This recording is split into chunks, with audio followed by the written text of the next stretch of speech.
네, 안녕하십니까. 이번에 튜토리얼 2부를 맡고 발표를 맡게 된 울산과학기술원 기기공학과 정하영입니다. 저는 이제 강화학습과 최적설계 파트에서 이제 최적설계 부분을 이제 담당하고 있고요. 아까 말씀드린 대로 제가 이제 여기에 대해서 고민한 부분을 한번 공유하는 시간을 이제 가지고 가려고 합니다. 그래서 저는 이제 전체 발표는 이제 구조 최적화, 그 다음에 이제 위상 최적화, 그리고 마지막으로는 이제 이 위상 최적화를 어떤 식으로 레인포스 러닝에 통합할 수 있겠느냐, 그런 식으로 이제 설명을 하고, 아마 이제 이순철 교수님께서 발표를 해주신 게 사실은 굉장히 중요한 이론적인 파트라 그러면, 사실은 뒷부분에 넘어가면 사실 P 몰라도 된다, 이제 Q만 알면 된다 라고 이제 사실은 그게 테이크아웃 메시지라고 저는 개인적으로 생각을 하는데요. 그러면 이거를 어떤 식으로 우리가 고민을 해야 되느냐, 사실 모두가 최적 설계를 하는 것도 아니고, 그리고 내가 아는 디시플린에서 어떤 식으로 내가 MDP라는 에이전트 안에 내가 아는 널리지를 다 넣을 수 있겠느냐라는 고민의 일환으로 봐주시면 감사하겠습니다. 우선 구조 최적화에 대해서 간단히 설명을 드리겠습니다. 저는 이제 알고리즘에 대해서는 일단 말씀을 안 드리겠는데, 일단 최적화라는 개념은 뭔가를 최대화하거나 최소화한다 정도로 이해를 해주시면 될 것 같습니다. 그래서 이 최대화 혹은 최소화하고자 하는 거는 우리가 소위 말하는 오브젝티브 펑션, 목적 함수고요. 그런데 이제 이때 특별히 고려해야 되는 게 이제 여기 다음과 같은 이제 제약 조건들입니다. 어떤 제약 조건은 inequality constraint가 걸리는 걸 수도 있고요. 예를 들어서 뭐 재료를 이것보다는 덜 쓰고 싶다 라든지 스트레스가 이것보다 적으면 좋겠다 라는 것이 있을 수 있겠고, 이퀄리티 컨스트레인트는 항상 만족해야 되는, 다시 말하면 그 바운더리에 솔루션이 존재해야 되는 그런 거라고 보시면 되겠는데요. 그때 이제 여기 디자인 베리어블이 이제 X로 표현이 됩니다. 이 X의 사이즈에 따라서 우리가 푸는 최적화 문제가 라지 스케일이냐 아니면 뭐 좀 더 작은 스케일이냐 라고 할 수 있을 것 같습니다. 물론 이 라지 스케일이냐 스몰 스케일이냐에 따라 가지고 문제가 더 복잡해지거나 어려워지거나 하는 것은 사실은 그렇게 정확히 보시는 것보다는 이 문제의 그냥 수학적인 스케일이 어느 정도 된다라고 보시면 될 것 같습니다. 그런데 이제 여기를 보시면 이제 이와 같은 최적화는 사실은 수학적 계획법이라는 단어 안에 이제 저희가 통합을 해볼 수가 있는데요. 사실 이제 제가 고등학교 때 이제 수학 하면서 많이 본 단어 있을 것 같습니다. 그래서 간단히 최적화에 대해서 수학적으로 한번 생각을 해보면요, 이와 같이 함수를 생각해 볼 수가 있습니다. 이 함수는 딱 봐도 그냥 2,1에 있는 2,1의 가장 작은 점을 갖는 컨벡스한 쿼드라틱 펑션입니다. 당연히 2,1에서 가장 작은 값을 가지게 되고요. 이 컨트롤 그려보면 이렇습니다. 근데 이제 우리가 딱 함수를 봤을 때 2,1이 최적점이다, 최소점이다 라고 알 수 있고, 우리가 저희 고등학교 때 그러면 이게 정말 그런지 어떻게 아느냐 라고 하면 이걸 미분해 보니까 이제 이게 완전히 플랫한 데 있더라. 이게 최대점이냐 최소점이냐 보려고 그러면 이걸 한 번 더 미분해 보면 된다 라는 거를 저희가 수능에서 이제 아마 보셨을 것 같습니다. 그런데 이제 사실 요거는 별로 재미없는 문제죠. 그래서 조금 더 재밌게 할 수 있는 게 사실은 여기다가 제약 조건을 넣는 겁니다. 여기는 이제 제약 조건을 이제 뭐 파란색 요 선 바깥에 있는 거, 빨간색은 요 빨간 선 바깥에를 다 포비든 존으로 잡고, 그러면 최적점이 어디냐라고 하면 여기쯤으로 솔루션이 이동을 하게 되는데, 이때 솔루션을 찾는 방법은 뭐 당연히 여러 가지 방법이 있을 수 있습니다. 가장 대표적인 거는 이 최적화 과정에서 이 모든 제약 조건이 모두 선형이라고 했을 때, 저희가 고등학교 때 혹은 뭐 지금도 그런지 모르겠지만 내가 프로핏을 최대화하고 싶고 밀가루가 있고 설탕이 있는데 이 빵 A를 만들 때는 밀가루가 100g, 설탕이 50g, 뭐 B 빵을 만드는 데는 뭐 밀가루가 80g, 설탕이 뭐 20g, 뭐 이런 식으로 들어갔을 때 우리가 어떻게 하면 프로핏을 제일 많이 낼 수 있느냐 하는 게 가장 고전적인 문제인데요. 그게 이제 저희가 고등학교 때 배웠던 선형 계획법이죠. 이런 선형 계획법이 이제 멀티 디멘션으로 가게 되면 결국엔 이제 오른쪽과 같이 이 모든 점들을 다 일일이 비짓해 가면서 혹은 어떤 알고리즘에 따라서 비짓해 가면서 솔루션을 찾아내는 게 이제 소위 말하는 선형 계획법의 일종이라고 보실 수 있겠습니다. 물론 이제 이거는 굉장히 이제 이미 충분히 성공을 했고, 1946년 단츠가 심플렉스 메소드를 개발했고, 대부분의 선형 계획법 그 이상 것들은 제가 알기로는 여기서 이제 스피노프 되는 걸로 이해하셔도 과언이 아닐 것 같습니다. 물론 여기서는 뭐 하나의 캐비앗이 있긴 하죠. 여기서는 모든 것들이 다 이제 컨벡스해야 되고 컨케이브 하는 데서 문제가 안 풀리고 이런 것들이 있는데, 오늘 다루고자 하는 건 이건 아니고요. 이제 저희가 사실은 풀어야 되는 구조 최적화 문제는 아까 보여드렸던 최적화 문제랑은 약간 결이 다릅니다.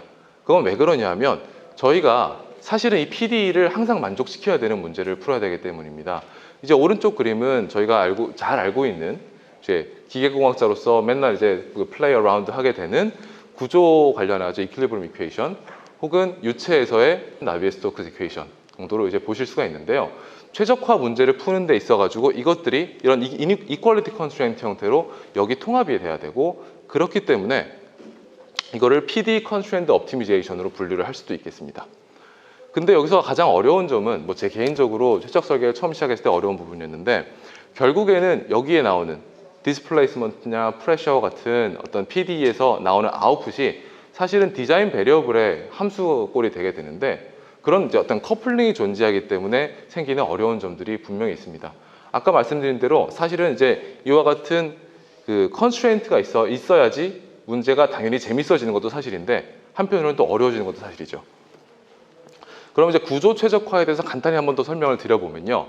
그러면 이제 PD를 탄성 문제라고만 생각을 해볼 수 있겠습니다. 그러면 이제 탄성 문제에서 가장 대표적인 게 이제 변이니까, 이 변이, 스테이트 베리어블이 우리 저희가 알고 있는 설계 변수에 따라서 이제 함수 형태로 들어간다는 게 첫 번째 그 차이가 있을 수 있고요. 두 번째로는 이제 설계 변수를 저희가 결정을 해줘야 됩니다. 설계 변수라고 하면 저희가 일하는 디시플린에 따라 가지고 굉장히 다른 형태가 있을 수도 있겠는데요. 가장 간단하게 말은 뭐하지만 이제 트러스, 오른쪽과 같은 트러스 네트워크를 가지고 저희가 설계를 할 수도 있을 것 같습니다. 그리고 그게 아니라 트러스는 그냥 그대로 둔다고 치고, 혹은 구조는 그대로 둔다고 치고, 그거의 크로스 섹션이 뭐 원이 좋으냐, 아이빔이 좋으냐, 뭐 이런 식으로 설계를 해보는 방법도 있을 것이고, 혹은 재료 분포를 여기다도 해보고 저기다도 해보고 하면서 최저값을 찾는 이런 구조적인 문제를 우리가 튜닝해 가면서 최적화를 하는 거를 우리가 간단히 말해서 구조 최적화라고 할 수 있을 것 같습니다. 그런데 이때 또 하나 고려돼야 되는 게 디자인 파라미터를 어떻게 할 거냐. 다시 말하면 어떻게 또 우리가 생각하는 이 연속적인 세상을 수학적으로 모사할 수 있도록 파라미터라이제이션 할 것이냐. 간단히 예시를 들어보면 똑같은 트러스 문제를 다룬다고 하더라도 트러스가 있냐 없냐를 고려할 수도 있겠지만, 연속적으로 트러스의 두께나 형상을 조절하는 형태로 저희가 구조를 만들 수도 있을 것 같습니다. 물론 이제 이와 같은 문제가 이제 모델링에서 어려운 점이었다고 생각을 해본다 그러면요, 이에 따른 좀 어려운 점도 있습니다. 기본적으로는 이게 저희가 이 다음과 같은 트러스 구조를 다룬다고 하더라도 사실은 디자인 베리어블이 굉장히 많습니다. 최소한 뭐 1000개에서 10,000개. 사실 컨트롤 입장에서 봤을 때는 디자인 베리어블이 좀 과하게 많다라고 생각이 될 정도로, 이런 식으로 디자인 베리어블이 많아서 일반적으로 저희가 구조 최적화 문제는 라지 스케일 문제다라고 말씀을 드릴 수 있을 것 같습니다. 또 하나가, 이거는 이제 어떻게 보면 엔지니어링의 인투이션을 필요로 하는 것인데, 어떤 파라미터를 잡아내는 게 저희가 원하는 형태에 있어가지고 고르는 방식이 절대 유니크하지 않다는 거 또 한번 이해해 주시면 될 것 같고, 이것도 마찬가지로 한 챌린지죠. 그리고 PD를 푸는 것 자체가 사실은 어떻게 보면 챌린지일 수가 있습니다. 간단한 탄성 유한 요소, 그러니까 K=F라고 저희가 학부 때 배우는 거 말고도, 간단히 말해서 이제 구조적으로만 조금 더 비선형성이 들어가더라도 이 푸는 것 자체가 좀 어려워지기 때문에 이런 데서 애로사항이 있을 수도 있을 것 같습니다. 그리고 마지막으로는 이 문제 자체가 전혀 컨벡스하지 않고, 로컬하게 컨벡스 할 수는 있지 않지만, 로컬하게는 할 수 있지만 전반적으로 다 좀 큰 견지에서 봤을 때는 완전히 컨벡스하진 않고, 그래서 글로벌 미니마를 찾기가 굉장히 힘들다라고 생각해 보시면 될 것 같습니다. 그러면 이와 같은 문제를 풀기 위해 가지고 저희가 가장 많이 쓰는 방법이 결국에는 이제 가장 잘 알려져 있는, 소위 말해서 산의 비유입니다. 저희가 이제 산의 꼭대기에 무슨 모종의 위로 던져져 있고, 그리고 안개가 많이 꼈는데 내려가야 되겠다 라고 한다 그러면 당연히 이제 굉장히 로컬하게 탐색을 할 수밖에 없고, 그리고 저희가 아는 만큼, 아는 한도 한에서 가장 가파른 방향으로 내려가야 되는, 그렇게 되겠죠. 그래서 쓰는 방법이 스티피 디센트 방법. 그리고 이렇게 하려 그러면 저희가 그때의 그레디언트 값을 알아줘야 되기 때문에 일반적인 최적화 문제는 사이즈가 큰 경우에 그레디언트에 기반해서 우리가 문제를 풀게 됩니다. 그리고 이 과정에서 이 센시티비티라고도 하고 그레디언트라고도 하는데, 이 그레디언트를 기반으로 우리가 문제를 풀라 그러면 적어도 제가 있는 그 주변에 있는 함수 형태 혹은 소위 말하는 산의 지형 형태는 로컬하게 어프록시메이션을 해주고 계속 이제 찾아나가는 그런 프로세스를 밟게 됩니다. 여기서 이제 하나가 제가 개인적으로 최적 설계에 처음 들어갔을 때 어려웠던 부분인데, 결국에는 문제가 PD가 조금만 더 어려워지면 이 센시티비티를 찾는 게 사실은 조금 어려운, 적어도 트리비얼하진 않은 문제로 귀결되게 돼서 약간 어렵습니다. 그럼 여기서 잠깐 또 스위치를 해가지고 위상 최적화에 대해서 말씀을 드리겠습니다. 간단히 말씀드리면 이와 같은 구조가 있고 바운더리 컨디션이 있는 똑같은 문제입니다. 근데 이때 여기서 이제 트러스로 저희가 파라메트라이제이션을 한다 그러면 이때 사이즈를 변경해 가면서 최적화를 할 수가 있을 것이고요. 그리고 어떻게 보면 이 형상을 B스플라인이나 아니면 RBF 펑션 같은 걸로 어프록시메이션을 해주고 그런 것들의 변화를 봐가면서 형상이 어떻게 변하느냐를 고민해보는 쉐입 옵티마이제이션이 있을 수도 있고요. 그리고 마지막으로는 재료의 위치를 마음대로 변경해 가면서 원하는 솔루션을 얻어내는 위상 최적화를 생각해 볼 수 있겠습니다. 위상 최적화라는 거는 사실은 보시면 아시겠지만 여기서는 구멍이 없던 것이 생겼죠. 그러니까 소위 말하는 위상, 토폴로지가 변한 형태라고 해가지고 저희가 위상 최적화라고 부르고 있습니다. 위상 최적화 역사를 국에 들어갈 건 아닌데요. 뒤에서 제가 그림을 좀 보여드릴 거라 가지고 간단히 말씀을 드리면, 이제 여기에는 이제 미셸이 1904년에 제시했던 소위 말하는 미셸 스트럭처, 이론적으로 가장 주어진 힘에 대해서 가장 최적화된 결과를 나오는 것을 확인할 수가 있는데요. 딴 거는 이론적으로 필요가 없고, 중요한 거는 굉장히 많은 아주 얇은 멤버들이 사실은 최적화해로서 존재한다는 데에서 이 의의를 찾을 수가 있습니다. 그래서 이가 가장 시어레티컬한 우리가 생각하는 바운드다. 그리고 이거를 우리가 찾고 이와 같은 솔루션이 있으면 좋겠다라는 데서 시작한 걸로 알고 있습니다. 그리고 이제 어저께 기조연설을 해주셨던 시그문드 교수님의 지도 교수인 벤초 교수님께서 이제 토폴로지 옵티마이제이션이라는 걸 말씀해 주셨는데요. 아까 이론적인 그림하고 좀 비교를 해보시면 굉장히 얇은, 이렇게 보면 어떻게 컴포짓, 랭크 1 컴포짓 같은 형태들이 있죠. 이런 것들을 이제 우리가 생각하는 유한요소 형태로 퉁칠라 그러면 결국에는 균주라 형태로 모사를 하게 되고, 그럼 그때 물성에 대해서 제가 연구자가 값을 얻게 되면 이걸 가지고 다시 이 앞서 말씀드렸던 형태로 다시 디듀스 할 수 있는 것을 이제 위상 최적 설계, 그래서 이런 형태가 이제 나온 걸로 알고 있습니다. 그 뒤에는 이제 심프 메소드나 레벨스 메소드나 여러 가지 방법들이 개발됐는데요.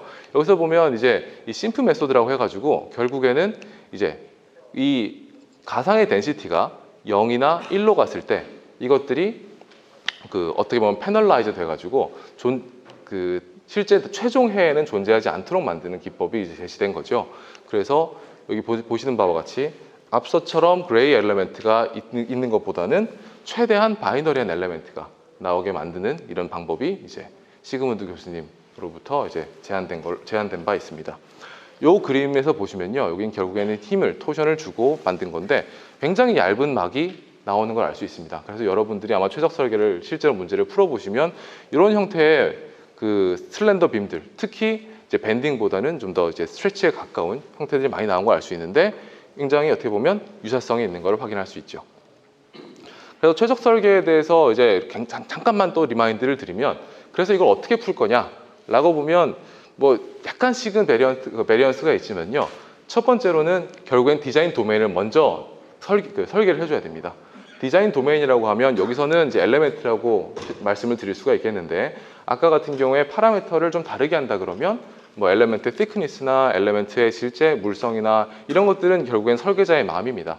그 다음에 여기서 유한 요소 등을 이용해서 여기서 정의된 디자인 도메인을 해석을 해줘야 됩니다. 이 해석 과정에서는 당연히 바운더리 컨디션이 그 전에 이미 들어가 있어야 되고요. 그리고 거기서 민감도를 계산해주고, 민감도라 그러면 아까 말씀드린 그레디언트 값이죠. 계산된 걸 가지고 최적화를 해주는데, 이 최적화에 대해서는 어떻게 말씀을 드리지 않겠습니다. 아까 민감도에 대해서 어느 방향으로 가는 게 좋냐라고 알려주는 그 가이드라고 보시면 될 것 같아요. 거기를 가지고 업데이트를 해주고, 업데이트가 충분히 좋으냐 안 좋으냐 한번 확인해 본 다음에 아니면 다시. 그래서 계속 솔루션이 이렇게 쭉 업데이트 돼서 마지막으로는 이렇게 어떻게 보면 뭐 그 다리 형태로 나오는 MBB 형태로 확인할 수가 있습니다. 그래서 뭐 제가 미국에 있을 때 동료들이랑 했던 이런 게 이제 라지 스케일 문제인데요. 제 개인적으로는 굉장히 이쁘다고 생각하지만 그 보시는 분에 따라 가지고 의견이 좀 많이 다르시더라고요. 그래서 이와 같은 토폴로지 옵티미제이션이 형상이 이런 식으로 나오는 게 다들 이유가 있습니다. 아까 보여드린 그 그림과 굉장히 유사한 부분이 있는데요. 그래서 최적 설계는 이런 다양한 분야에 많이 이용되고 있다라는 것을 일단 보여드리려고 그림을 가져온 거고, 그런데 최적 설계를 좀 돌리다 보면 항상 겪게 되는 좀 이슈가 있습니다. 첫 번째로는 이게 그레디언트 베이스 메소드라는 거죠. 그래서 수학적으로 봤을 때 로컬 미니멈을 찾을 수도 있지만 뭐 글로벌 미니멈을 찾을 수도 있고, 그런데 좀 많이 성공적이라는 데에서 사실 재미가 없는 게 사실입니다. 어떻게 역설적일 수 있는데 수학적으로 최적화 값을 찾는 게 우리 입장에서는 우리가 아는 솔루션 혹은 솔루션을 얻더라도 이미 충분히 좋은 건 알겠지만 별로 재미는 없는, 그래가지고 다양하게 뭐 퍼지 메소드도 있을 수도 있고 다양한 고려가 있을 수도 있는데, 한번 그러면 솔루션이 실제로 로컬 미니멈을 많이 찾아봐도 그래 뭐 이것도 그럴 수 있지 저것도 그럴 수 있지 할 정도로 굉장히 비슷한 솔루션이 많이 나와요. 그리고 이것들 중 어느 것도 사실은 글로벌 미니마가 아니기 때문에 수학적으로는 충분히 좋지만 최고냐라는 거에 대해서는 또 의견이 있을 수도 있습니다. 그래서 별로 재밌지 않다라는 게 어떻게 보면 이슈예요. 사실 요즘 같은 경우에는 AI가 워낙 재밌는 걸 많이 내주고 있기 때문에 저희가 AI한테 기대하게 되는 거는 조금 더 그 말고 좀 더 다른 거를 생각해 볼 수 있을 것 같아요. 그래서 AI가 최근에 뭐 미드저니를 가지고 만든 게 인간보다 창의적이었다라는 이런 그림이 나와가지고 한번 이슈가 된 적이 있었는데요. 그러면 혹은 위상최적 설계가 비단 아니더라도 우리가 최적화 과정을 통해서 새로운 걸 생각해 볼 수 있지 않을까라는 데에서 사실은 이 모티베이션이 모두 나온 것 같습니다. 여기 제가 굉장히 좋아하는 예시 그림들인데요. 왼쪽 그림은 캐브레터고 오른쪽은 그 퓨얼 인젝터예요. 사실은 이 두 개는 정확히 동일한 역할을 합니다. 그런데 어느 어플리케이션이 들어갈 거냐, 그리고 위치, 그 형상에 따른 제약 조건이 어떠냐에 따라 가지고 저희가 마음대로 이제 매니플레이션을 하게 되는 거죠. 근데 지금까지는 당연히 사람이 이걸 이렇게 바꾸면 되지 않을까? 라고 해서 설계를 했던 것이고, 그리고 저 날아다니는 회전익기가 있고 고정익기가 있습니다. 그럼 이거 두 개 합쳐보면 되지 않을까? 왠지 이제 AI가 잘할 수 있을 것 같은 분야로 넘어오는 그런 또 이슈가 있죠. 그래가지고 당연히 여기도 이제 틸트 로터기가 이제 나오는데, 그럼 AI한테 지금 이 정도 시킨다는 거, 제가 이 정도 할 수 있다는 것도 아니고요. 이걸 해볼 수 있지 않을까라는 가정하에 이제 레인포스 러닝을 저희가 한번 최적 설계랑 연관지어서 한번 생각을 해보려고 합니다. 이때 이제 제가 이승철 교수께서 딱 멈추신 데에서 다시 출발을 하게 되는데요. 다시 한번 리마인드를 드리자면 결국에는 Q 펑션을 어떻게 정의할 것이고 MDP에 있어가지고 엘레멘트를 어떻게 내가 정의할 것이냐가 사실은 여기에 있어서 키포인트입니다. 아까 말씀해 주신 대로 저희가 레인포스 러닝에 있어가지고 어떤 프레임워크를 만든다거나 알고리즘 만든다든가 사실 거기에 강점이 있다기보다는 저희가 원하는 그 피지컬 도메인에 있어가지고 가지고 있는 것이 강점이 분명히 있기 때문에 같이 한번 고민해 보는 시간이 되면 좋을 것 같습니다. 뭐 왼쪽 그림은 굉장히 뭐 제가 귀여워하는 건데 가다가 부딪히면 빵점, 뭐 넘으면 1점. 이거랑 어떻게 이 최적 설계라는 게 적어도 등가까지는 아니지만 유사해질 수 있겠느냐라는 고민의 일환으로 봐주시면 감사하겠습니다. 제가 사실은 공부할 때는 어떻게 했냐면 일단은 그 게임에 있는 거, 그러니까 소위 말하는 여기에 있는 그 이그젬플을 받아가지고 한번 런 해보는 것부터 시작을 했습니다. 이거는 이제 여기 보시면 이제 이미 코드가 다 공개되어 있습니다. 근데 여기서 제가 이거를 뭐 재밌게 했다라는 걸 말씀드리려는 게 아니라 결국에는 이제 얘가 뭘 하려고 하고 그리고 이때 정의된 MDP가 뭐냐라는 거 설명을 드리려고 이 슬라이드를 가져왔습니다. 첫 번째로는 이 폴리스는 여기 보시는 이 스코어를 맥시마이즈 하고자 합니다. 그리고 이와 같이 다이나믹 프로그래밍 그리고 뭐 DNN, DQN이 이제 이런 것들 다시 말하면 그 딥큐 러닝을 이용해 가지고 이 폴리시를 얻으려고 해요. 그리고 폴리시는 굉장히 클레버한 컨트롤 메소드를 가지게 됩니다. 여기 보시면 얘가 모서리로 이렇게 탁 때리려고 하거든요. 모서리로 때리면 저희가 옛날에 게임 해보시면 알겠지만 모서리로 때리면 뭔가 이렇게 컨택 문제 때문에 좀 요상하게 나가잖아요. 그래서 그런 식으로 많이 하게 되고 뭐 이건 여담이지만 옛날에 마리오 게임을 이런 애들 시켰더니 자꾸 이상한 핵을 자꾸 찾아가지고 막 벽을 뚫고 가고 막 이런 짓을 하는 바람에 야 이건 좀 아닌데? 라는 그 논문을 본 적도 있는 것 같습니다. 어쨌거나 이제 사람이 생각하지 못했던 클레버한 솔루션을 찾으려고 했다. 그리고 나름대로 성공했다라는 데 이게 의의가 있는 것 같고 그러면 이제 아까 MDP에 있어가지고 엘레멘트가 여러 가지가 있는데요. 한번 설명을 좀 해보겠습니다. 첫 번째로는 에피소드입니다. 에피소드는 이제 처음에 이 게임의 시작과 끝을 이제 생각해 볼 수 있을 것 같은데요. 이 경우에는 이제 공이 있고 공을 딱 치기 시작하는 순간 혹은 공이 움직이기 시작하는 순간을 시작을 해가지고 내가 이 플레이어가 이기거나 지거나 하면 끝나게 할 수도 있고 어떤 특정한 점수를 내가 얻으면 이겼다라고 해서 끝날 수도 있습니다. 이 경우에는 21점을 얻으면 끝난다고 하는 거를 이제 저희가 1에피소드라고 합니다. 그럼 스테이트는 이때 이 순간의 스냅샷입니다. 이 순간 스냅샷이면 여기 보면 이 패들이 위치 그리고 공의 위치 그리고 사실 약간 컴플리케이트한 부분이 있는데 이걸 스냅샷을 탁 찍어 놓으면 공이 왼쪽으로 가고 있는지 알 수가 없지 않습니까? 그래서 이거의 직전의 스냅샷을 몇 개 더 찍어가지고 벨로시티까지 예측해서 그때 스테이트를 얻어낼 수가 있습니다. 말로 들으면 쉬워 보이지만 사실은 얘를 이미지 프로세싱을 해줘야 되고 얘네가 볼이라는 거, 얘가 움직인 놈이 패들이 아니고 볼이라는 것도 알려줘야 되기 때문에 약간은 어려운 부분이 있습니다. 물론 AI 하는 사람들이 잘했더라고요. 그래서 고민은 특별히 하지 않아도 됩니다. 그리고 액션은 오히려 굉장히 단순합니다. 액션이라고 하면 아까 설명을 해주신 대로 결국에는 내가 주어진 스테이트, 내가 지금 현재 갖고 있는 리워드에 대해 가지고 내가 어떤 식으로 이 패드를 움직일 거냐가 액션인데요. 여기서는 굉장히 단순하죠. 이제 패드를 위로 움직일 거냐, 아래로 움직일 거냐, 가만히 있을 거냐. 이런 식으로 생각을 해보시면 사실은 액션은 딱 세 가지 뿐입니다. 이때 스테이트에 있어서. 마지막으로 리워드입니다. 그래서 내가 에피소드가 처음부터 시작해서 끝날 때까지 얼마나 많은 이제 스코어를 얻었느냐, 내가 지금 현재 딸깍하고 움직이는 게 퓨처 스코어에 어떤 영향을 미치느냐 생각을 해봤을 때 리워드를 정의하는 게 굉장히 중요하죠. 그래서 이제 그 컴퓨터가 짠 거하고 내가 짠 거에 가장 그 차이를 가장 맥시마이즈하는 방법이 있을 수도 있고 어떤 경우에는 예를 들면 가장 빠른 시간 내에 다시 말하면 굉장히 이피션트하게 점수를 가장 많이 얻어내는 거를 저희가 기준으로 삼을 수도 있습니다. 이거는 마찬가지로 이 디자이너가 원하는 대로 저희가 만들 수가 있을 것 같아요. 물론 여기서 이 아타리 GM에서 보시면 얘는 이제 스코어 디퍼런스로 해놨는데 살짝 바꾸는 것도 충분히 가능합니다. 물론 여담이지만 요거 링크를 따고 들어가시면 저희가 알고 있는 아타리 GM이라고 연결은 안 돼요. 짐네스틱이라고 해가지고 딴 라이브로 연결이 되거든요. 근데 그거는 왜 그러냐면 이 아타리 롬을 다시 아타리에서 다시 회수해 가기로 해가지고 라이센스 문제가 있어서 그런 거니까 그거는 조금 신경 써서 그 인바이러먼트 셋업할 때 그래서 이제 최적 설계를 게임으로 하기 전에 이제 이와 같이 게임 자체로 풀 때 장점과 단점, 그러니까 이지 파트와 하드 파트를 구분해 볼 수 있을 것 같습니다. 그래서 쉬운 거는 첫 번째 아까 말씀드린 대로 액션을 정의하는 겁니다. 당연히 게임이고 2D 모델이니까 위아래 멈춤으로 정의를 해볼 수 있을 것 같아요.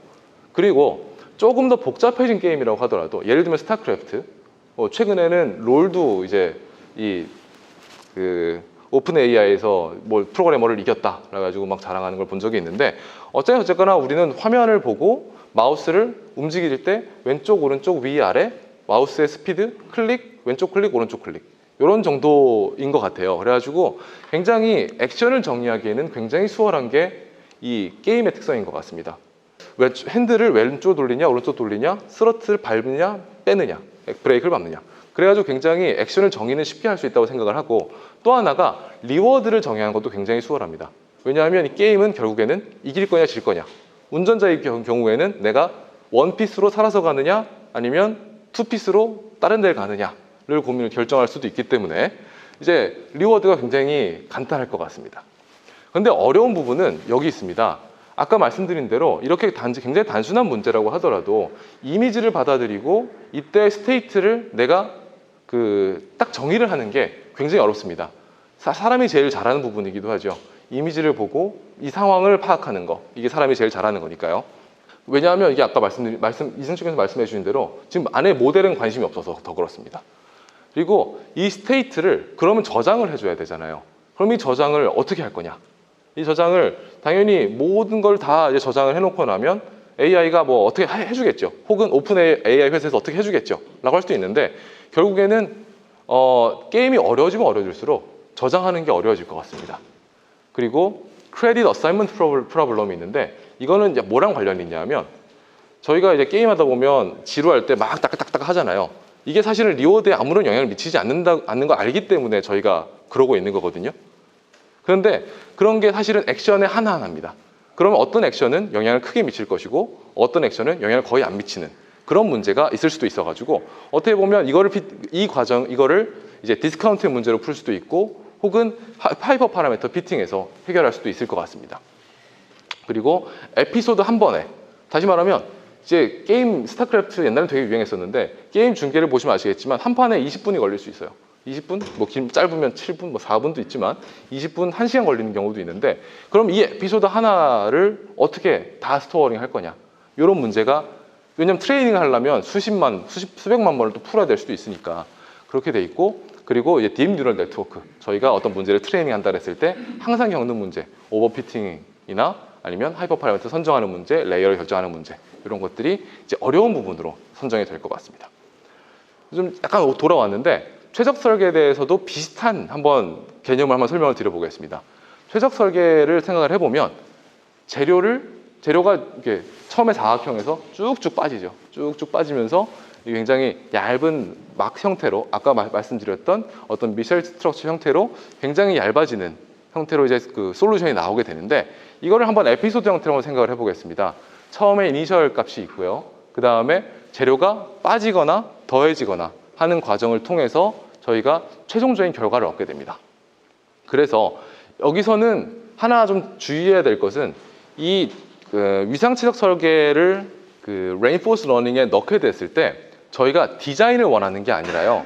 이 주어진 스테이트, 여기 구멍이 있는 위치, 재료가의 위치를 다 고려했을 때 내가 어떤 행동을 하는 게 더 옵티멀로 가느냐를 결정하는 그 폴리시를 결정하는데 핵심이 있다는 것을 한번 말씀을 드리려고 합니다. 그러니까 다시 말하면 주어진 상태에서의 액션을 뭘 해야지 내가 최적값으로 가까이 갈 것이냐 라고 생각을 해볼 수 있을 것 같은데요. 당연히 위상 최적화는 일반적으로는 그레디언트 베이스를 많이 쓰지만 여기서는 레인포스 러닝을 쓰기 때문에 그레디언트를 사용하지 않으려고 합니다. 그리고 이렇기 때문에 한편으로는 옵티마이제이션을 할 때 어느 방향으로 갈지를 아직 결정하지 못하는 그런 부분이 있습니다. 그런데 또 한편으로는 그렇기 때문에 로컬 미니마에서 어쩌면 나올 수 있지 않을까라는 상상도 한번 해볼 수 있을 것 같습니다. 그럼 레인포스 러닝을 가지고 유한 요소를 그러니까 최적 설계를 다시 한번 말씀을 드려보면 결국에는 프로블럼 데피니션에 따라서 문제 형태가 달라집니다.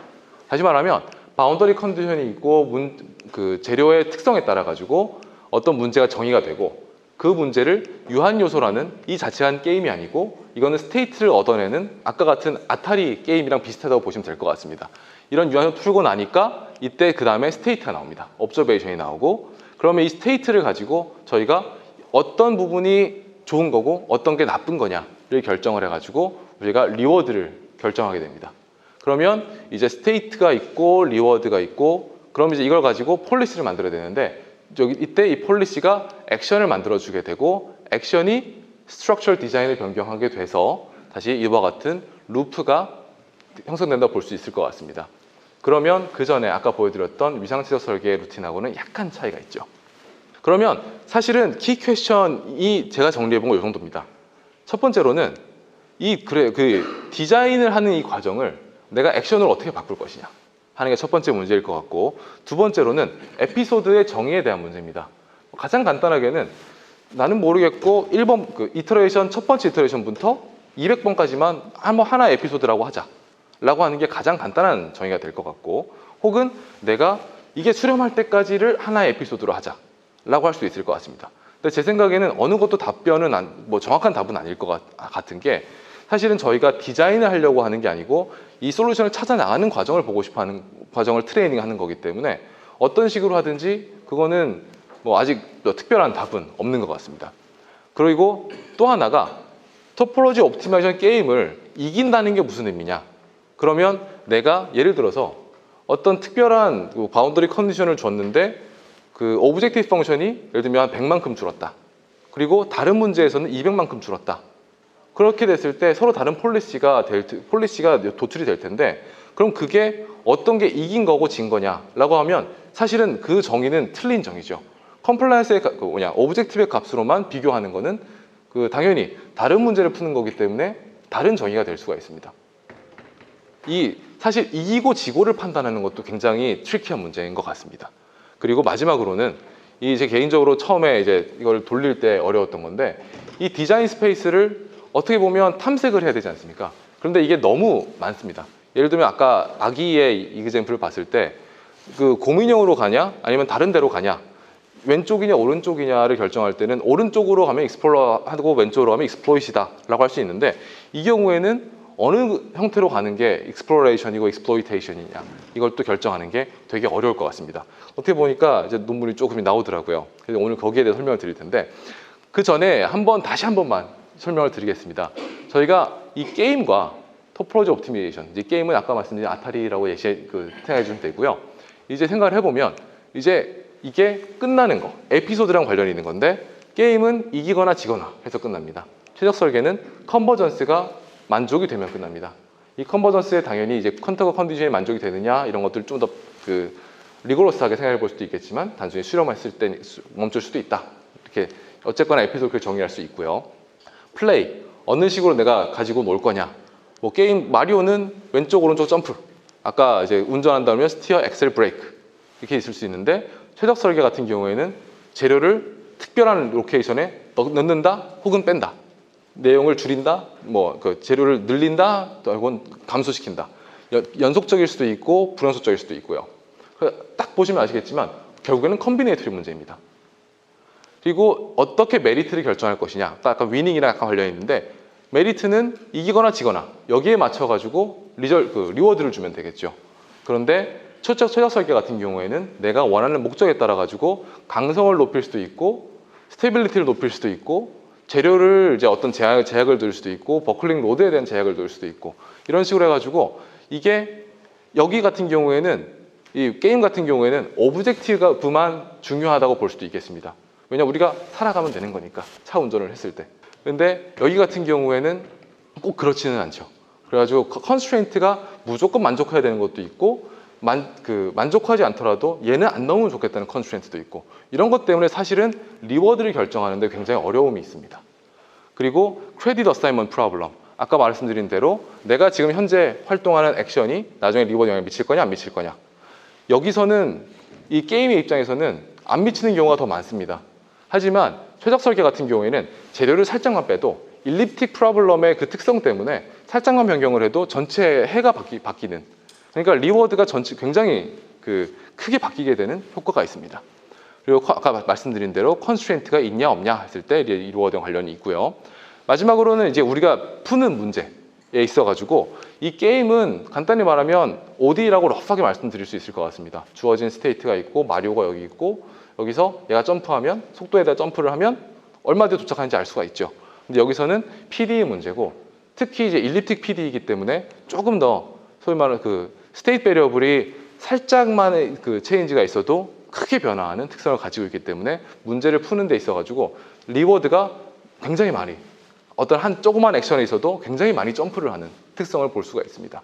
이런 거를 관측을 해볼 수가 있을 것 같은데 간단히 또 숫자적으로 좀 말씀을 드리면 액션을 정의하는 데 있어가지고 저희가 일반적으로 알파고가 알파고 대단하다라고 했을 때가 10에 180승인 바둑보다 바둑을 다 탐색하지 않고도 잘했다 라는 게 이제 핵심 요소였는데요. 최적 설계 문제에서는 이 6x4 트러스만 본다고 해도 130개, 그리고 60x 120, 이게 굉장히 작은 엘리멘트를 가지고 있는 위상 최적 설계 값이거든요. 이 경우에도 2에 7200승, 딱 봐도 10에 180승보다 큽니다.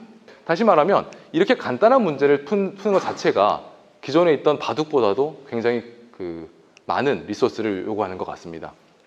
그래서 디자인 베리어블을 줄이는 거 혹은 액션의 프린시플을 굉장히 줄여가지고 단순화시키는 게 여기서는 핵심인 것 같습니다.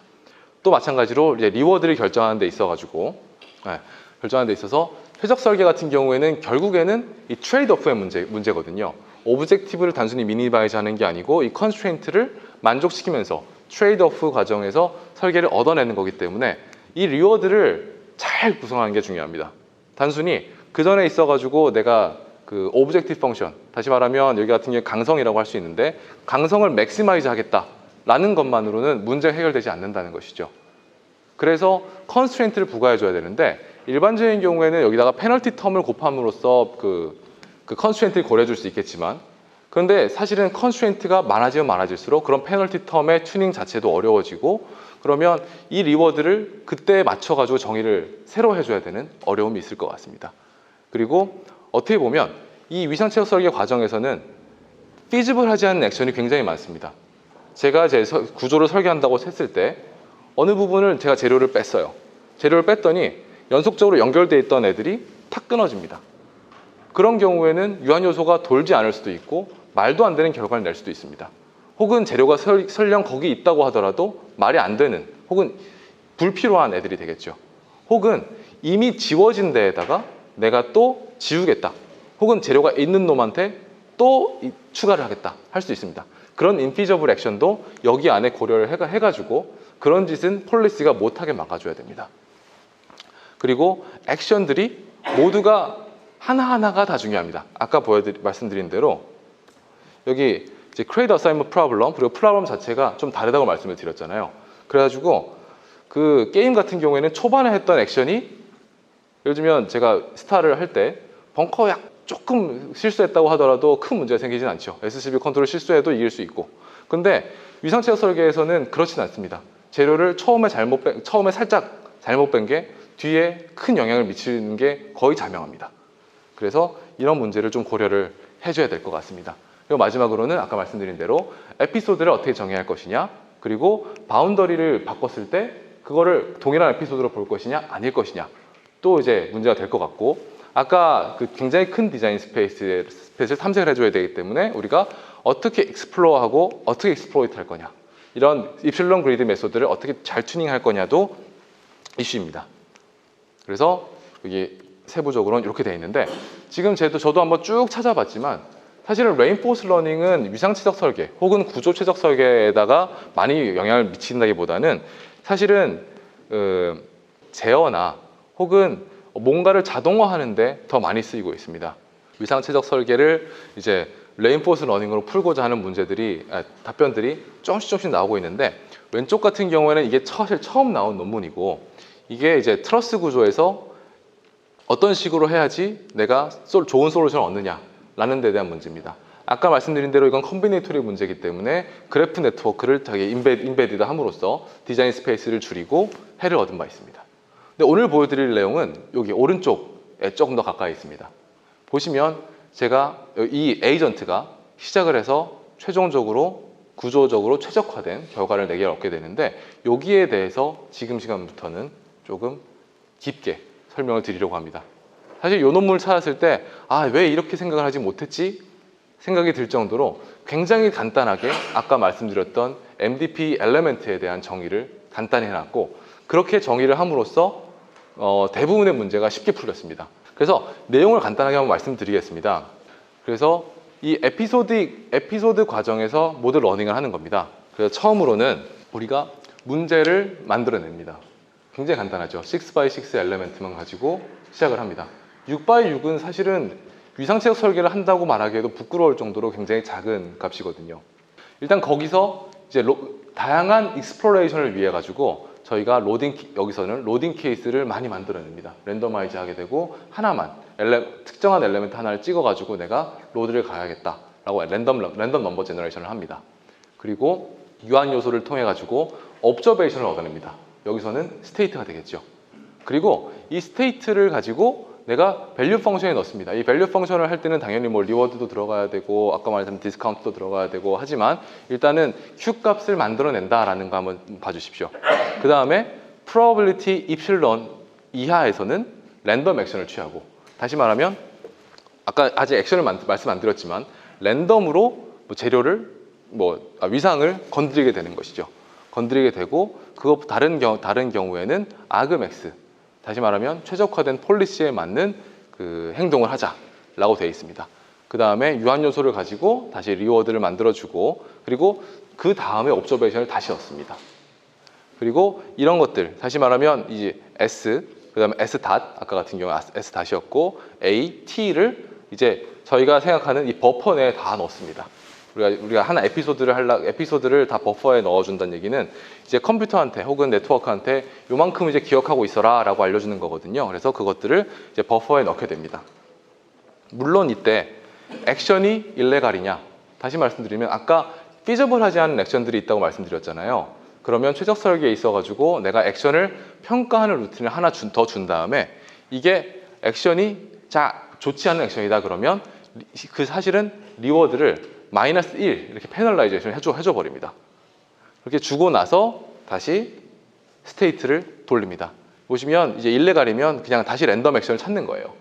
그 전에는 이제 다시 말하면 익스플로레이션을 했을 때 내가 그 액션이 말이 안 되는 것 같으면 다시 돌아가는 거죠. 위에 걸 아무것도 건드리지 않고. 그 다음에 일레갈 액션이 아니면 이제 Q를 업데이트 해주고 이제 DNN을 트레이닝 해준 다음에 다시 말하면 Q를 업데이트 해준 다음에 넘어갑니다. 그래서 에피소드가 5,000번이 될 때까지 계속 루프를 도는데요. 이때 100번마다 저희가 생각하는 타겟 Q를, 그러니까 결국엔 트레이닝 할 때는 로스 값을 계줘야 되는데 그때 타겟 Q를 저희가 계속 현재의 값에 맞게 업데이트를 해줍니다. 그래서 두 개를 사실은 무빙 타겟이라서 조금 문제가 있을 수는 있는데 거기에 대해서는 큰 문제가 없다 혹은 내가 해결했다라는 논문이 많으니까 그거에 대해서 한번 참조를 해주시면 좋을 것 같아요. 그럼 그 전에 이제 넘어가기 전에 스테이트 먼저 정의를 해보겠습니다. 여기서는 스테이트도 마찬가지로 굉장히 단순하게 정의를 했는데요. 아까 유한 요소를 저희가 혹은 구조 문제를 푼다 그랬을 때 바운더리 컨디션이 달라지면 완전히 다른 문제라고 말씀을 드렸잖아요. 그래서 바운더리 컨디션 자체를 여기 스테이트에 넣어버렸습니다. 그러니까 스테이트가 매번 변경되는 게 아닙니다. 어떤 스테이트는 변경이 되고 어떤 스테이트는 변경이 안 되는 에피소드 내에서 유지가 되는 그대로 가게 되는데 스테이트, 바운더리 컨디션이 다시 말하면 힘을 어디다 줬냐? 맨 뒤에 있는 레이어를 이제 레이어에다 힘을 주면 1, 힘이 없으면 0. 그리고 클램프드 그러니까 내가 이 엘리멘트는 움직이지 않을 거야 라고 잡아두는 거를 여기서 1, 0 했으니까 이 두 레이어가 다시 말하면 6x6죠. 이 6x6 n×n짜리 사이즈를 가지고 있는 데이터가 이제 두 레이어가 먼저 생깁니다. 그리고 그 다음으로는 이때 유한 요소를 계산해 주게 되면 본미세 스트레스가 나오죠. 이 본미세 좀 이따가 본미세 스트레스를 결정하게 된 사유에 대해서는 다시 말씀을 드릴 텐데 이 본미세 스트레스를 역을 취해 준 다음에 이 값을 넣어줍니다. 그러니까 이 스테이트는 이제 바운더리 컨디션 그리고 현재 구조적으로 평가된 어떤 값이라고 봐주시면 될 것 같습니다. 당연히 이때 본미세 스트레스를 여기 선정한 게 정답이란 얘기는 아닙니다. 다시 말씀드리지만 그런데 딱 보면 형상을 아시겠지만 저희가 많이 본 RGB 레이어랑 비슷합니다. 그래서 이것들을 여기서 CNN 필터를 적용해 가지고 아웃풋과 연계를 해줍니다. 이 아웃풋은 결국에는 이제 predicted value Q 값이 나오겠죠. 그리고 여기서는 이제 액션을 정의합니다. 액션 자체를 이제 쭉 보시면 위상차적 설계를 좀 해보신 분은 아시겠지만 요거는 굉장히 옛날 방식입니다. 재료를 하나 보고 평가한 다음에 하나 빼고 그 다음 스텝에서는 하나 빼고 그러니까 액션을 굉장히 단순하게 정의한 겁니다. 액션을 재료를 빼기만 하겠다. 그리고 어떤 특정한 포지션에서 빼기만 하겠다. 그러니까 사이즈는 사실 액션 치고는 큽니다. n×n 중에 하나를 고르게 되는 거기 때문에. 그렇지만 재료를 다시 더하거나 혹은 위치를 제가 마음대로 정해가지고 다시 추가하거나 이런 것들이 전혀 없는 것이죠. 그래가지고 액션은 굉장히 단순하지만 쭉 따라가다 보면 어느 정도 괜찮은 값이 나오는 걸 확인할 수 있습니다. 이거는 사실은 이 사람들이 최적 설계를 관측을 해보고 나서 이 정도면 되겠다라고 했기 때문에 나온 결론이지 사실은 아까 수학적으로 봤을 때는 사실 이 스테이트를 통해 가지고 이렇게 하겠다라는 거는 전혀까지는 아니지만 근거가 좀 떨어지는 행동입니다. 하지만 잘 됐으니까 아 좋다 하고 끝나는 논문이 되겠습니다. 그래서 다시 한번 이제 쥐정 최적 설계를 잠깐 설명해 드리겠습니다. 이 문제 논문에서 푼 문제는 저희가 잘 알고 있는 컴플라이언스의 문제입니다. 혹은 강성을 최대화하는 문제입니다. 그리고 이 재밌게도 이 오브젝티브 펑션은 리워드 무려 Q값 어디에도 등장하지 않습니다. 그냥 이거를 우리가 최적화할 것이다 라는 정의만 하게 됩니다. 그리고 두 번째로는 볼륨 컨스트레인트를 정합니다. 볼륨 컨스트레인트라고 한다 그러면 우리가 얼마만큼의 재료를 쓸 수 있느냐, 최대한 얼마만큼 쓰느냐, 여기에 대한 내용이 될 것이고, 또 재밌게도 여기는 inequality constraint로 들어가 있지만 이걸 또 어떻게 반영하는지 좀 이따 봐주십시오. 그리고 마지막으로는 이제 유한 요소를 또 풀어가지고 해결을 하게 되고, material distribution은 어떤 0부터 1까지의 컨티뉴어스한 값이 아닌 있다 혹은 없다로 바이너리 문제로 풀게 됩니다. 이렇게 정의함으로써, 이 바이너리 문제를 정의함으로써 우리가 액션을 굉장히 단순화시킬 수 있습니다. 물론 이런 형태가 처음 있었던 건 아닙니다. 예전에도 ESO나 BSO 같이 재료를 바이너리하게 만들어가지고 풀어주는 과정은 분명히 있었기 때문에 아주 노블한 어프로치는 아니지만, 위상치적 설계의 최근 트렌드를 조금 감안한다 그러면 요거는 그전 것을 다시 가져와가지고 RL에 맞춤이다 라고 하는 거를 새로이 제안한라고 볼 수 있을 것 같습니다. 그러면 여기서 보시면 아시겠지만 이 파란색이 인버스 본 미스의 스트레스입니다. 보시면 여기서 얘가 어떤 식으로 최적 설계가 되냐 하면, 인버스 본 미스의 스트레스, 그러니까 스트레스가 낮은 놈을 제거합니다. 다시 말하면 스트레스가 낮은 녀석들은 우리가 생각할 때 강성에 영향을 미치지 않는 녀석이라고 가정을 하는 겁니다. 그러니까 최종적으로는 강성이 강화됐겠죠. 내가 주어진 엘리멘트에, 주어진 볼륨에 따라서. 하지만 이 문제가 아까 말씀드린 대로 그 등가는 아니라는 사실이 굉장히 재밌습니다. 그래서 이때 유한 요소를 계산해주고 나서 보미스의 스트레스를 계산해주고 차근차근 재료를 빼고 나면 아까 말씀드린 대로 옵티멀 토폴로지가 완성이 됩니다. 그런데 이때 한 가지 캐비엇이 있죠. 왜 여기서 끝나지? 이 에피소드가 왜 여기서 끝나지? 라고 생각해 보실 분도 있을 텐데요. 그거는 아까 문제 정의하는 과정에 있어가지고 볼륨 컨스트레인트가 사실은 이니퀄리티 컨스트레인트가 아니고, 저희가 생각하는 이만큼의 재료를 쓰겠다가 아니고 이만큼의 재료만 써라로 바뀌는 겁니다. 그렇게 해서 문제를 굉장히 단순하게 바꾼 겁니다. 그래서 이때까지 재료를 빼고 나면 재료를 다 세서 얘가 60%만큼 차지했다. 그럼 끝내자 라고 끝내게 되는 겁니다. 그럼 이와 같은 결정을 하기 위해 가지고, 논문에서 안 나왔지만 사실은 최적 설계하는 입장에서는 다음과 같은 관측이 가능을 합니다. 왜냐하면 우리가 컴플라이언스 문제, 강성 최대화 문제를 푼다고 보면 사실은 재료는 빠지기만 합니다. 왜냐하면 사실은 강성을 최대화하기 위해서는 어떤 컨스트레인트도 없다고 치면 재료가 꽉 차 있는 게 최대거든요. 그러니까 재료를 빼는 것 자체가 강성을 낮추는 거죠. 그러니까 트레이드 오프 과정입니다. 그러니까 사실은 잘 지우고 나기만 하면 다시 우리가 살릴 필요는 없습니다. 그와 같은 관측을 통해서 만들어진 액션입니다.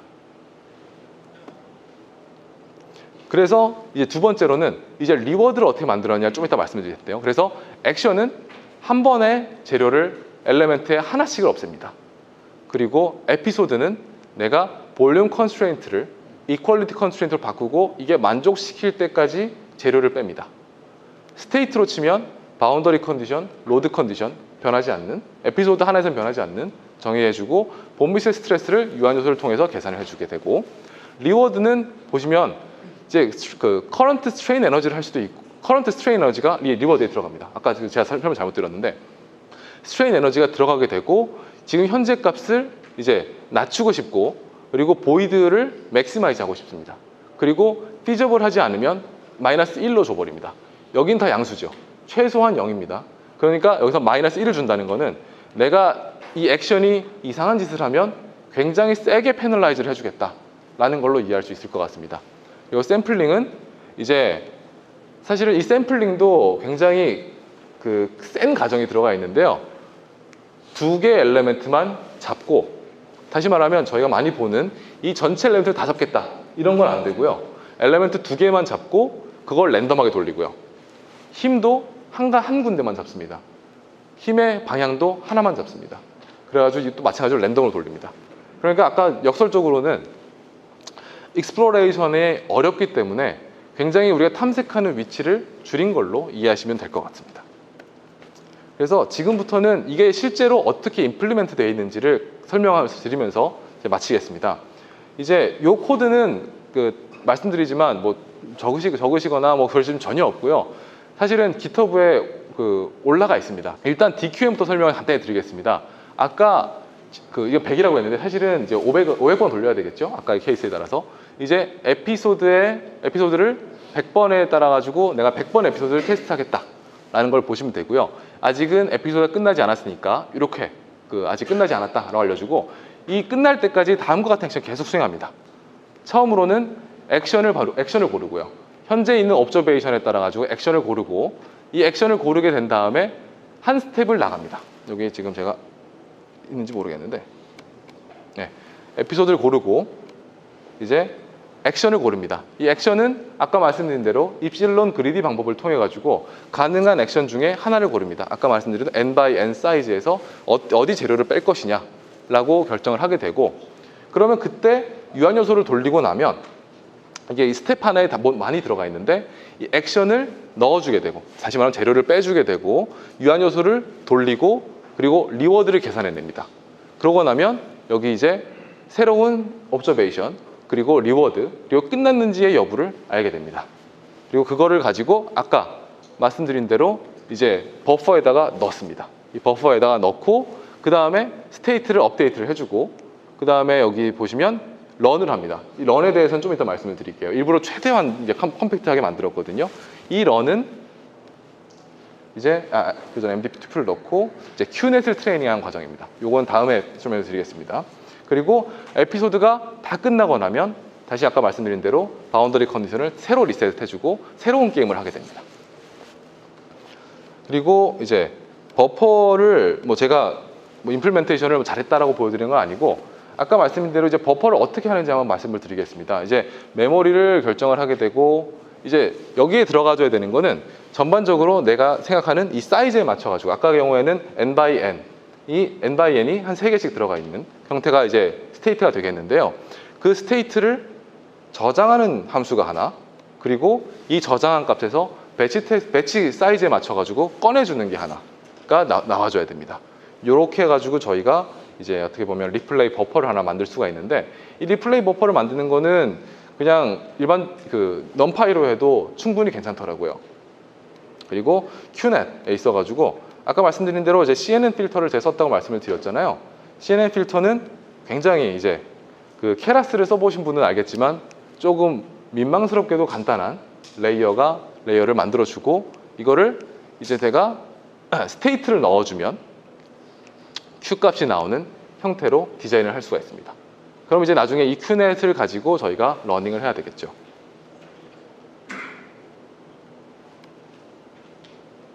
그리고 이제 여기가 아까 저희가 말하는 게임을 임플멘트하는 부분입니다. 근데 여기선 사실 그냥 스탠다드 유한 요소 쓰면 됩니다. 다만 이 유한 요소가 게임이라는 걸 한번 감안을 해주시면 이 유한 요소를 통해 가지고 얻어내는 게 디스플레이스먼트 필드가 아니라 내가 생각하는 리워드에 관련된 값들 혹은 스테이트에 관련된 값들을 보시면 될 것 같아요. 그러니까 스트레인 에너지 혹은 본 미세스 엘레멘트 혹은 이제 스케일된 본 미세스 엘레멘트 같은 것들을 이 전체 유한 요소를 과정에서 그냥 뽑아낼 수 있으면 됩니다. 이 과정에서 임플멘트를 해보면 메쉬를 만들고 자코비안 계산해주고 스티프니스 계산해주고 유한 요소 푸는 일련의 굉장히 스탠다드한 유한 요소를 살짝만 튜닝해주면 되는 걸로 보시면 될 것 같습니다. 그리고 이제 스테이트를 랜덤하는 거는 약간 조금 트리키해가지고 제가 원래 있는 코드를 가져왔는데요. 이제 리셋을 할 때는 이 전체 스페이스에서 2개를 골라주고 힘을 고를 때는 또 마찬가지로 2개를 골라주고 그렇게 됐을 때 그 전의 값이랑 겹치는지 아닌지도 한번 확인해주는 그렇게 확인해 준 다음에 이 스테이트를 랜덤 스테이트나 아니면 지금 현재 우리가 갖고 있는 스테이트에서 얻어내주는 이런 필드를 얻게 됩니다. 그래서 유한 요소 자체가 이 랜덤하지 않는 과정에서 한 번은 돌아가줘야 됩니다. 다시 말하면 우리가 최적 설계를 할 때보다는 약간씩 로드가 더 많이 들어가죠. 그런 것도 한 번씩 생각을 해보시고 어떻게 보면 제가 조금 나이브해서 그런지는 모르겠지만 이 유한 요소를 뭐 바깥에서 빼내고 좀 더 빠르게 계산할 수 있다 그러면 조금 더 이피션시가 올라갈 거라 생각을 합니다. 그래서 이제 이 파트가 이제 QNet을 트레이닝하는 부분입니다. 아까 이순철 교수님께서 보여주실 때 DQN 파트를 잠깐 보여주셨는데요. 거기서 트레이닝을 어떻게 하는지에 대한 약간 생략된 그 부분을 보시면 되겠습니다. 여기서는 이제 저희가 아까 그 논문에 있던 거를 제가 사실 잠깐 리프레이즈만 한 건데요.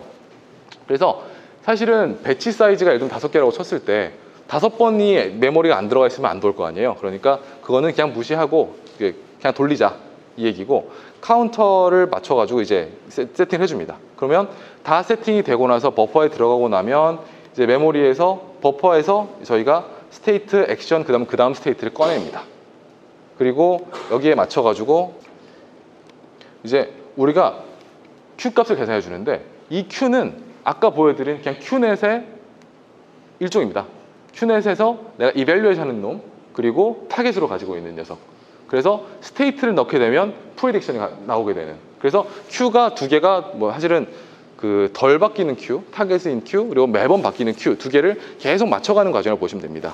그래서 이 Q 값을 가지고 제가 요 로그를 Q 타겟을 맞추고, 그리고 로스를 계산하죠. 이 로스는 이렇게 Q 타겟을 식을 잘 보시면 아까 설명드린 거랑 거의 똑같이 생겼습니다. 그래서 이 Q 값이 이 로스를 최소화한 형태로 내가 트레이닝을 하고 입실론 그레이딩 메소드에 있어서 엡실론을 업데이트 해주면서 카운터를 재고 끝납니다. 그래서 굉장히 간단한 형태로 코드가 짜져 있는데요. 다시 한번 말씀드리면 스토어 튜플을 한번 꺼내주고 타깃 Q를 계산해주고 MDP를 이제 꺼낸 다음에 로스를 계산해주고 트레이닝하고 이 Q를 뱉어내는 이 일환입니다. 그럼 리워드에는 이제 유한 요소가 들어가기 때문에 많이 설명 안 드리겠는데요. 여기서 리워드가 괜찮으면 에피소드는 끝나지 않습니다. 그러니까 아까 말씀드린 컨스트레인트가 만족이 안 되고 내가 이상한 짓을 한 게 아니면 끝나지 않는다고 치고, 이때 이제 스트레인 에너지랑 그 스트레스를 계산을 해줍니다. 그런 걸 가지고 저희가 리워드를 만드는데, 이 리워드를 만드는 놈 말고 내가 맞지 않는 녀석을 뱉어준다 그러면 내가 페널라이즈를 하고 끝내겠다. 그래서 그냥 간단하게 -1 주고 끝나면 됩니다. 그래서 리워드를 계산하는 일련의 과정이 유한 요소가 들어가서 약간 복잡해서 그렇지, 사실은 계산을 한 스테이트에서 내가 아까 보여드린 대로 스트레인 에너지랑 볼륨을 맞춰가지고 계산을 해주고 나면 리워드가 나오거나 혹은 안 좋으면 페널라이즈 해주고 끝난다 라고 이해하시면 될 것 같습니다. 그래서 마지막으로는 이제 리워드를 이렇게 바꿔줘야 되는데, 이걸 리워드 쉐이핑이라고 하지만 여기서는 그냥 넘어가겠습니다. 마지막으로 액션입니다. 액션에 있어가지고 입실론 그리디 메소드인데요. 입실론보다 작으면 내가 엘레멘트를 하나 맘대로 찍어가지고 지워보고, 그리고 익스플로이테이션으로 가게 되면 내가 갖고 있는 것 중에 Q 값을 가장 많이 늘리는, 가장 높은 값을 골라가지고 지우는 이 형상이라고 보시면 되겠는데요. 실제로 보면 굉장히 단순합니다. 여기 보면 아예 애초에 아그맥스라는 함수가 있거든요. 그래서 그냥 그거를 쓰시면 되고, 이렇게 해보고 나면 여기는 이제 제가 혹시 보시기 편하실까 싶어가지고 제 GitHub에다가 주피터 코드로 넣어놓은 거거든요. 그래서 그냥 이거는 그냥 콜앱에서 불러 쓰셔도 됩니다. 그래서 쓰시면 여기 제가 KSM이 맞게 형태에 맞게 여기다가 옵션들을 다 넣어놨어요. 옵션들을 넣어놓고 돌리고 나면 다음과 같이 솔루션이 나오는 걸 확인할 수 있습니다. 물론 여기 딱 보시면 아까는 6x6였는데 왜 이렇게 커졌지? 라고 생각할 수도 있는데요. 사실은 레인포스 러닝을 처음 이제 제가 하고 이 논문을 봤을 때 제일 재밌었던 부분은 사실은 6x6에서 이 폴리시한테 어떤 식으로 재료를 없애면 좋을지를 이제 저희가 폴리시를 결정을 하게 되죠. 그런데 이 폴리시가 사실은 재료를 없애는 가장 좋은 방법을 익혔지, 메시 사이즈나 바운더리 컨디션 형태에 대해서는 얘가 아는 바가 없거든요. 그러니까 사이즈를 서서히 키운다고 하더라도 문제가 없습니다. 그러니까 왜냐하면 폴리시는 디자인을 배운 게 아니라 재료를 지우는 법을 배운 거거든요. 그러니까 주어진 본미스 스트레스의 스테이트, 바운더리 컨디션에 맞춰가지고 여기를 지우는 게 좋겠다 학습을 했기 때문에 사이즈를 좀 키우더라도 문제가 잘 풀리는 겁니다. 물론 잘 풀린다는 게 AI에서는 약간 좀 조금 어려운 부분이 있는데 트레이닝을 새로 좀 하게 된다 그러면 조금 애로사항이 있을 수도 있어서 요것도 요거는 전문가의 지식이 필요한 부분이라고 생각을 합니다. 그래서 이제 논문이랑 같은 결과를 제가 얻을 수 있는 걸 확인했는데 여기 보시면 6x6에서는 이렇게 나왔던 게 나중에 제로를 늘리면 늘릴수록 이렇게 조금 더 샤프한 애들이 나오는 걸 확인할 수 있고 직관적으로도 이제 맞는 값이죠. 물론 이 24/24는 여전히 내가 유상체적 설계를 얘한테 가르쳐 가지고 얘가 잘해 라고 말하기에는 굉장히 부끄러운 정도의 사이즈입니다. 그리고 이 계산 자체도 얘를 한번 풀 때 여기 시간을 제가 정한지 모르겠지만 하나 풀 때 30초가 이상 걸립니다. 그리고 조금 더 복잡해지면 1분 넘는 거는 다반사입니다. 24/24를 1분 넘어서 푼다 그러면 사실은 그러니까 레인포스 러닝이 아주 좋다라고 아직 말씀드린다기보다는 그것보다는 새로운 그러니까 포텐셜을 가지고 있다. 레인포스 러닝, 그 폴리시 자체를 트레이닝 한다는 게 앞으로의 확장성이 충분히 있어 보인다라고 생각하면서 발표를 이제 마쳐야 될 것 같습니다. 그래서 레인포스 러닝을 이제 그러니까 토플로 옵티미에이션 게임으로 생각해 보는 거를 다시 한번 말씀드리면서 이제 넘길 건데요. 그래서 레인포스 러닝은 옛날에 뭐 생각을 해보면 사람만큼 좋다라는 거에서요. 그러니까 개, 고양이를 구분할 때 뭐 사람이 좋다 뭐 이런 얘기가 나왔던 것처럼 있었는데 그러다가 지금 여기쯤 되면 그래 적어도 전문가가 봤을 때 최소한 최적 설계를 해본 사람이 봤을 때 말이 되는 결과를 내는구나 정도인 것 같습니다. 그리고 어느 순간은 그럼 싱귤러리티가 온다 그러면 어디까지 한번 생각해 볼 수 있나 하면 결국엔 디자이너한테 소위 말하면 맡기지 않고 컨셉추얼하게 야 네가 생각할 때 요거 내가 카뷰레터라는 게 있는데 요게 지금 내가 좀 다른 차에 들어가야 돼 바꿔줄래? 라고 챗GPT한테 물어보듯이 해주면 야 그러면 이렇게 한번 줄여보면 되지 않을까? 라고 나오는 정도로 하는 게 아마 제 생각에는 싱귤러리티가 되지 않을까 라고 감히 기대를 하고 있습니다. 그리고 이게 또 말이 안 될 것 같지는 않은 게 여기 보면 이제 옛날에 알파고도 대단하다고 그랬었잖아요. 근데 이제는 알파고는 그냥 이제 별로 안 좋게 보일 정도로 굉장히 좋은 것들이 많이 나오고 있고요. 그런 것들이 사실 3일, 4일 트레이닝만 해가지고도 충분히 만들어집니다. 그러면 이 사이에 하나가 있습니다. 전문가보다 좋은 거. 전문가가 만들었던 것보다 약간은 좋은 게 있지 않을까? 라는 게 제 생각에 있고요. 그래서 요거에 대한 어떤 관점을 오기승 박사님께서 조금씩 알려주실 것 같아가지고 저희 마이크를 여기서 넘기겠습니다. 감사합니다.